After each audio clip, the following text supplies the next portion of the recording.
Hi there, I'm going to take you on a little tour of a new classroom that we opened up just recently, and it is, the classroom itself is a special ed room that works where we work with gifted students, but we also have open classrooms where all students identified or not identified as gifted may attend with their families, so stay tuned for announcements. But for now, come and take a look at our classroom and see what we have to offer. As you can see, today we're having a group of grade 6 students coming in to practice some of their mathematical thinking skills to sew.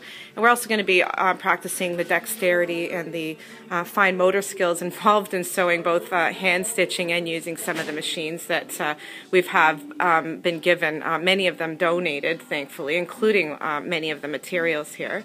As you can see, our classroom setup, sort of the center of the classroom, centers around the mind and the body and the health. And so we do start where students may sit at the cafe bar area and have a tea, sort of get accustomed, find a way to put aside some of their anxieties about being in a new environment and about what they want to do for the day.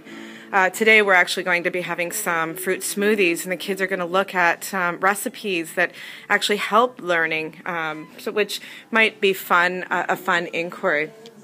So we're very fortunate to have had this bar donated by local artists. Some people ask, why tea? And if you think about the history of tea, people from many ancient cultures use tea to initiate discussions, to bring in in nature into our bodies as a group. It helps make eye contact. It requires us to sit and pause and reflect. We also talk a lot about the Indigenous values, and many of our things implemented within the classroom are based on the Indigenous some of the Indigenous values, like looking at the balance the significance of balance, or the interaction with community and significance of others, and so on. As you can see, we do start the day thinking about our own learning, and we do that in what we consider sort of our cafe living room area, where the kids will and us will talk together and do a little bit of writing and reflecting on what they want out of the day and what their intentions are. We make that very clear. Did you know that that in the Reggio Emilia approach, which is one of the approaches that we are taking here, values when students are driven by their own interests. It values that the teacher is not just the giver of knowledge, but we build it together. And it values that adults in the room are mentors and guides as well.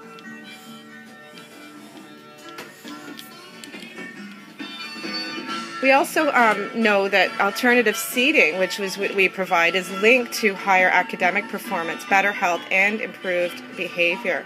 It improves health by allowing students to move around rather than feeling or being sedentary for long periods of time.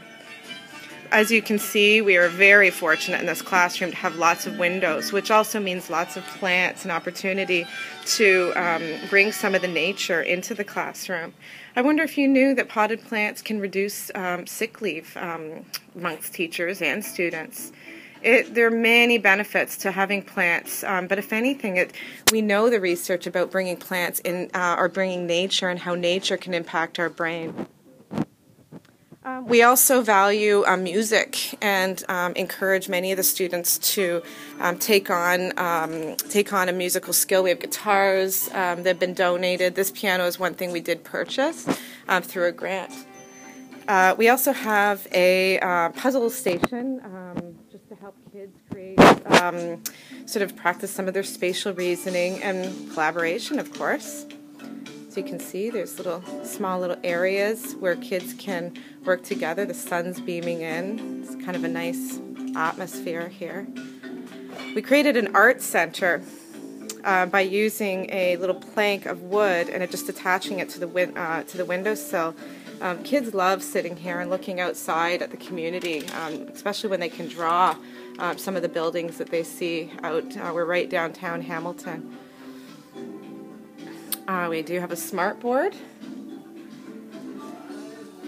And again, so you can see the sewing machines here. I wonder if you know that sewing helps in critical thinking, fine motor, self-confidence, and finger dexterity, not to mention the many, many uses of math that we can have here. So thanks for the tour, and we hope to have you visit.